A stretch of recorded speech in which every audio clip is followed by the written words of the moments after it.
6 years ago, I made a crazy decision. I packed up everything I owned and moved from life in the city to an abandoned farm on the northern tip of Ibiza that had been devastated by a forest fire.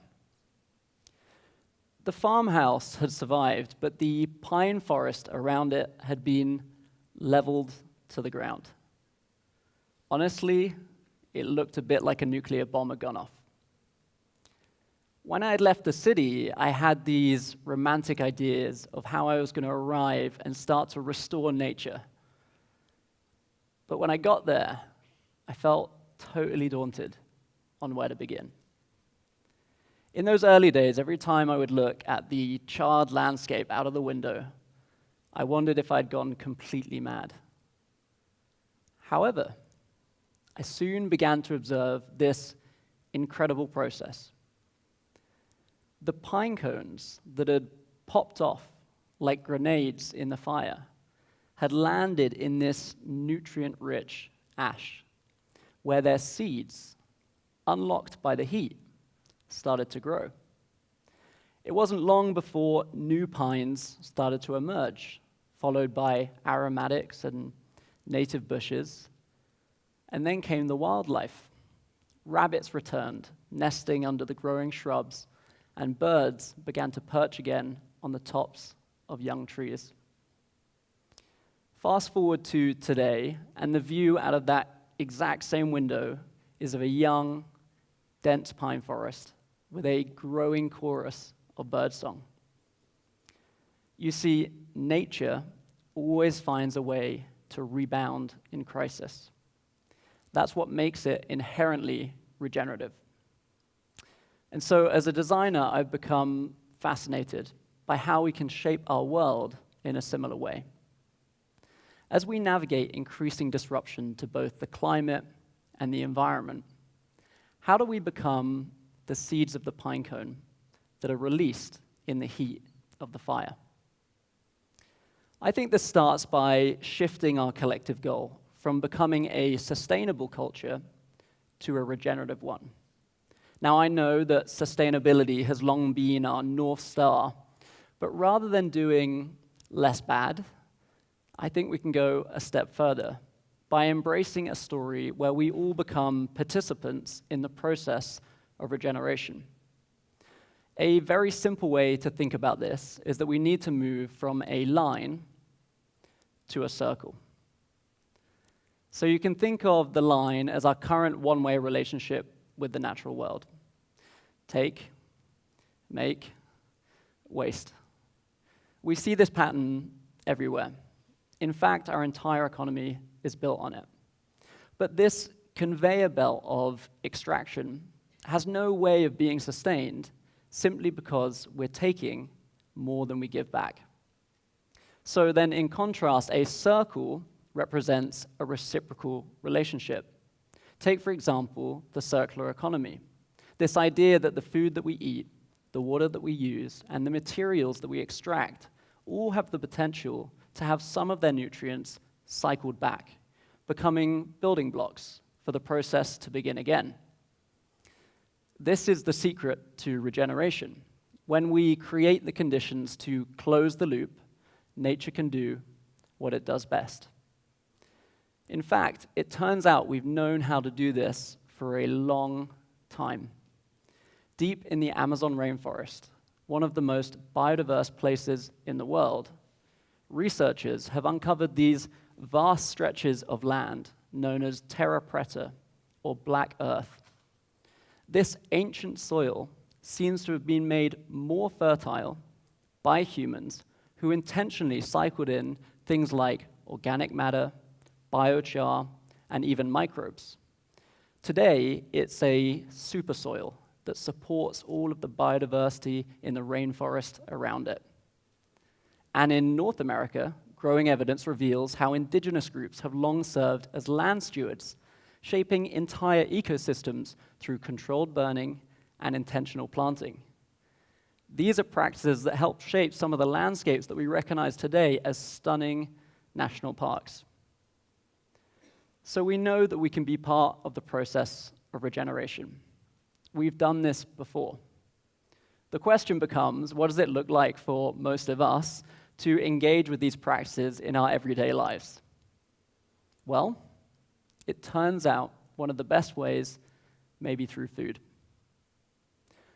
On the one hand, food is the elephant in the room when it comes to many of the environmental problems we face. Whether you are talking about deforestation, freshwater use, biodiversity loss, or greenhouse gas emissions, our current food system is the major driver nearly every time. Yet on the other hand, when we grow food in the right way, it has the potential to feed not just billions of humans, but entire ecosystems above and below the ground.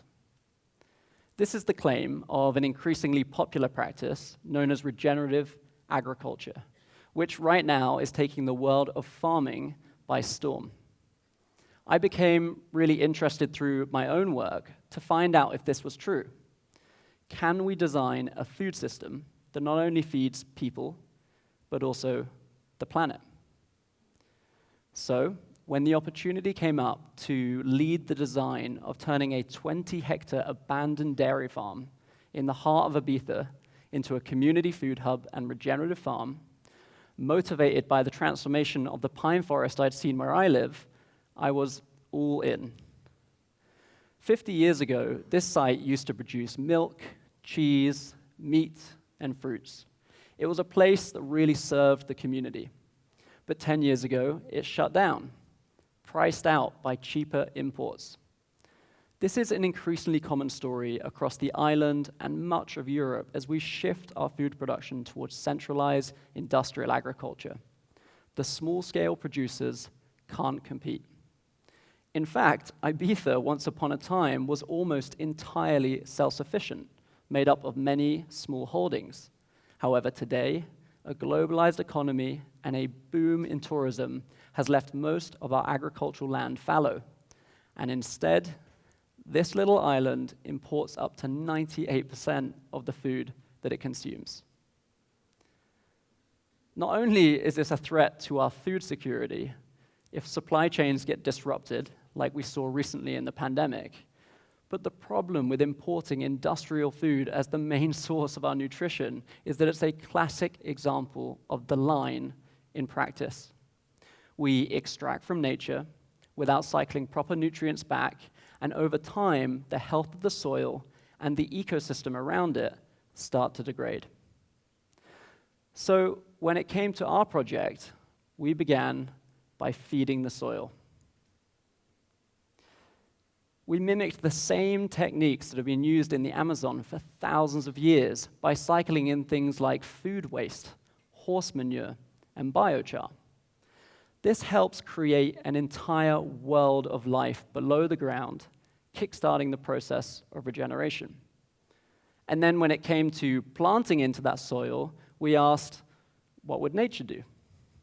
If you think about it, nature never designs in straight lines, and it doesn't design in monocultures. So we planted following the natural curves of the land. These are called key lines, and they're amazingly effective at slowing down and capturing rainwater. Within each one, we seeded a diverse range of different crops: vegetables, herbs, flowers, and even fruit trees. This diversity gives us more food that we can harvest throughout the year, but it also creates more resilience in the system. And then on land that we weren't yet ready to farm, we planted cover crops, creating this sort of green armor that protects the soil below. In a regenerative approach to farming, you don't use artificial pesticides, and you don't use synthetic fertilizers. So if you have a snail problem, then you introduce ducks. If you have an aphid problem, which are these tiny little green insects that love juicy leaves, particularly on our farm, then it turns out you introduce calendula flowers because they attract ladybugs, and ladybugs eat aphids. In this way, you're constantly looking to rebalance the system to support the conditions that create more life. In fact, introducing animals is key in these kinds of living systems. And so in our excitement, we started to introduce hundreds of goats who act as natural lawnmowers, chickens who act as natural pest control, and honeybees, nature's pollinators. The thing with animals is they're kind of the wild card in the system, and it can take a while for everyone to know where they're supposed to be. Excuse me, this is our office. No, not today. Go away. Shoo. We're working here. Bye.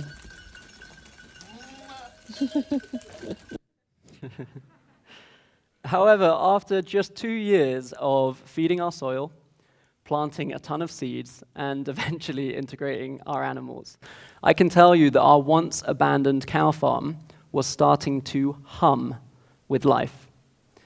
And it wasn't just us. Across Ibiza, more and more regenerative farming projects have been popping up like mushrooms in a mycelium network. In fact, this happened so quickly that we started producing more food than anyone was prepared for. What we quickly learned is that when you're localizing a food system, of course you need the growers, but you also need all of the infrastructure that supports the food to where it needs to go. So we started dreaming up what we could do with some of the abandoned buildings on our site.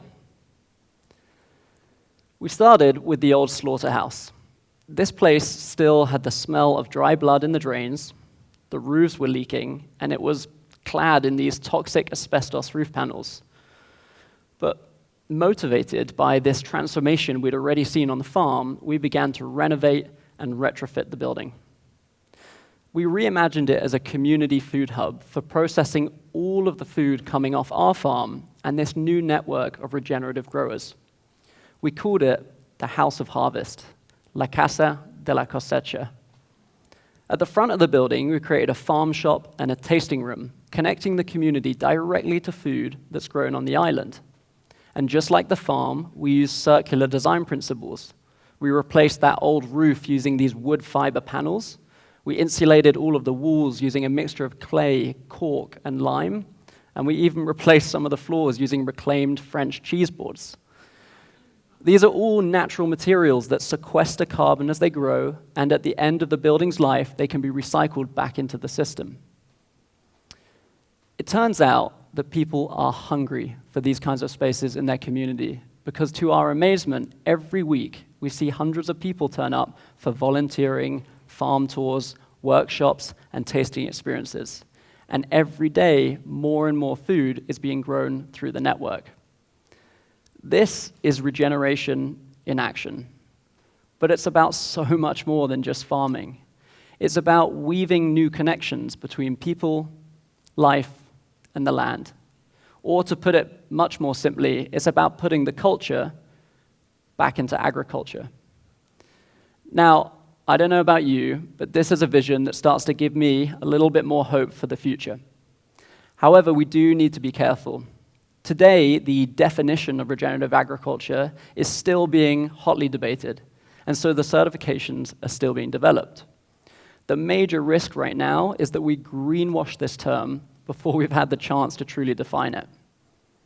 If we're going to succeed, we need more innovation, both to measure and verify the process of regeneration. And we need to continue to reduce the costs, particularly for existing farmers, of making the transition to growing food in this way.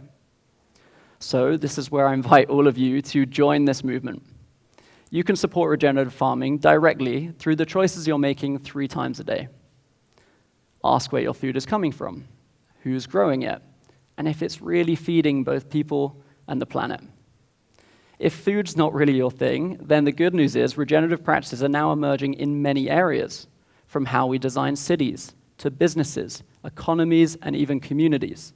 They all draw on this same foundational idea of shifting from the line to the circle, of closing the loop. So today we stand at quite an urgent crossroads. We can either continue on this current linear path of extraction, and I think most of us know where that one's headed, or we can take a different approach. We can do as nature does, designing for resilience and cycles of regeneration. And so in the heat of an increasingly warming world and the fertile ashes of a system that is no longer fit for purpose, my invitation to you is to become the exploding pine cones. It's time that we plant our seeds for this new regenerative movement to grow. Thank you.